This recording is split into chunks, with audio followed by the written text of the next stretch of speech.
আসসালামু আলাইকুম প্রিয় দেশবাসী, আশা করি সবাই ভালো আছেন। আজকে গুরুত্বপূর্ণ একটা টপিক নিয়ে আপনাদের সাথে আলোচনা করব। ধৈর্য সহকারে সবাই ভিডিওটি দেখবেন এবং শেয়ার দিয়ে এবং সাবস্ক্রাইব করে পাশে থাকবেন। যারা ফেসবুকে দেখবেন ফলো দিয়ে রাখবেন। 5 তারিখে আওয়ামী লীগ সরকার পদত্যাগ করছে। তারপর থেকে সারা দেশে বিভিন্ন নেতাকর্মীদের বাড়ি, ব্যবসা বাণিজ্য ভাঙচুর, জ্বালাও পোড়াও, মামলা ইত্যাদি এগুলার উপরে চলতেছে দেশ।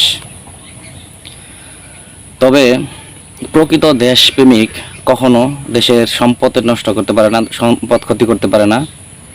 প্রকৃত দেশপ্রেমিক যারা, প্রকৃত মানুষ যারা, আর যারা দুষ্ট প্রকৃতির নিজের স্বার্থ হাসিল করার জন্য তারা দেশের যে কোনো পরিস্থিতিতে যে কোনো সময় যে কোনো কাজ করতে পারে। তারা দেশের মানুষের চিন্তা করবে না, দেশের অর্থনৈতিক চিন্তা করবে না। দেখেন, গাজী গ্রুপের মালিক হয়তো তিনি আওয়ামী লীগ করতেন বা আওয়ামী লীগের সমর্থন ছিলেন। তার যদি অপরাধ হয়ে থাকে, যেখানে বাংলাদেশের 45% টায়ার বিভিন্ন গাড়ির তারা উৎপাদন দিয়ে থাকে বা চাহিদা পূরণ করে বিদেশেও রপ্তানি করা হয়, দেশের চাহিদা পূরণ করা হয় 45%। সেই গাজী গ্রুপের কারখানাটা আপনারা জ্বালাই দিলেন, পুড়াই দিলেন এক শ্রেণীর লোকেরা। সেটা কি হলো? দেশের জন্য কতটুকু আপনারা কল্যাণ বয়ে আনলেন বা ভালো করলেন? তিনি যদি অপরাধ করে থাকেন, দেশে প্রচলিত আইন আছে, কিংবা আপনারাও যদি বলেন যে না, আইনে এটা করবে না বা এটা সেটা, তাকে যে ধরনের শাস্তি আপনারা দেন বা দিতে পারেন। তার যদি 10-15 বারো ফাঁসি হয়, সেটা আমার আমি সেই বিষয়ে কোনো কথা বলবো না। কথা হচ্ছে যে সেখানে আপনার 4000 লোকের মতো কর্মসংস্থান ছিল। তখন আপনারা যখন জ্বালাইয়া দিলেন, পোড়াইয়া দিলেন, সেখানে অনেক মানুষও মারা গেল। তো আপনারা প্রকৃত দেশপ্রেমিক, দেশের ভালো চান, দেশের মানুষের কল্যাণ চান, মঙ্গল চান, তাহলে আপনারা যে যে কোম্পানিটা পুরাই দিলেন, এই যে 4000 মানুষ যে জীবিকা নির্বাহ করতো, ফ্যামিলি চালাইতো, এখন বেকার হয়ে বসে গেল। তো আপনারা একটা ফ্যামিলির দায়িত্ব নিতে পারবেন? নিবেন? বলেন, আপনারা কি একটা ফ্যামিলির দায়িত্ব নিবেন না? তো একটা মানুষ অপরাধ করছে, অপরাধ করার পরে দেশের আইন আছে, এখন তার ওই আওয়ামী লীগ নাই, সব জায়গায় সবাইকে পরিবর্তন করতেছেন, তাহলে আপনারা বিচার করবেন, তার যদি ফাঁসি হোক, সমস্যা কি? তা আপনারা আগুন দিয়ে, জ্বালাই দিয়ে, পোড়াই দিয়ে ছাই করে দিবেন, দেশের অর্থনীতিকে দুর্বল করবেন। এটা দেশের জন্য কিন্তু খুবই দুঃখজনক বা খুবই খারাপ। এটা অশনি সংকেত। বাহিরের মানুষ যখন ইনভেস্ট করবে, বাংলাদেশে বিনিয়োগ করবে, তারা কিন্তু ভয় পাবে যে দেশের বিদেশিরা কিন্তু বাংলাদেশে এখন বিনিয়োগ করতে চাবে না। কেন চাবে না? যে তাদের দেশে এরকম রাজনীতিকের কারণে বিভিন্ন মিল ফ্যাক্টরি আগুন দিয়ে জ্বালিয়ে দেয়, পুড়িয়ে দেয়। সেখানে তো লস খাওয়ার জন্য কোনো রাষ্ট্র, কোনো রাষ্ট্রের মানুষের মাথাটা এতটা খারাপ হয় না বা পাগল হয় না যে বাংলাদেশে এখন ইনভেস্ট করবে।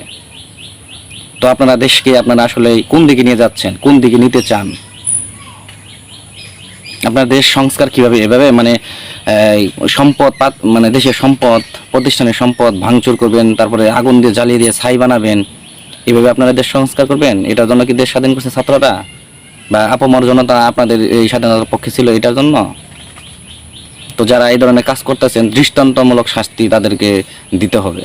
তা না হলে কিন্তু দেশের জন্য সামনে দুর্ভিক্ষ এবং লক্ষ লক্ষ বেকার তো এমনিতেই আছে, আরও বেকারের দিকে ধাবিত হচ্ছে। এই যে শিল্প কারখানা এখন বিভিন্ন দাবি নিয়ে আন্দোলন করতেছে, ঢাকা, গাজীপুরে অনেক মিল ফ্যাক্টরি বন্ধ হয়েছে। এটা কি দেশের জন্য ভালো হচ্ছে? তো সামনে বাংলাদেশের জন্য আমি মনে করি যে অনেক খারাপ দিন অপেক্ষা করতেছে। আপনারা প্রস্তুত থাকেন। এইভাবে একটা দেশ চলতে পারে না।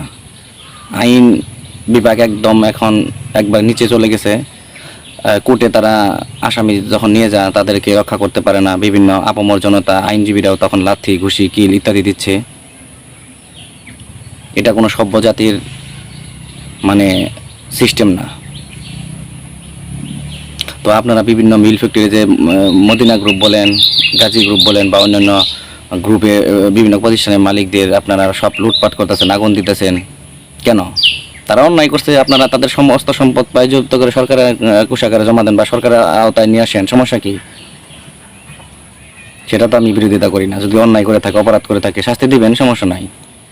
কিন্তু আগুন দিয়ে, জ্বালিয়ে দিয়ে, পোড়াই দিয়ে বন্ধ করে আপনারা কি করতেছেন? দেশের কি হবে তা বলেন? অনেক বেকার তো পরে থাকবে, বা বাহিরে মানুষ বাংলাদেশে তো আর করতে পারবে না, বিনিয়োগ করতে আসবে না। তো যারা এই ধরনের কাজ করে তারা কোনোদিন দেশপ্রেমিক না, তারা কখনো ভালো মানুষ হতে পারে না। তাদের বিরুদ্ধে আমরা সবাই প্রতিবাদ এবং নিন্দা জানাচ্ছি। এই ধরনের কাজ থেকে আশা করি সবাই বিরত থাকবেন। সবাই ভালো থাকবেন, সুস্থ থাকবেন। আসসালামু আলাইকুম।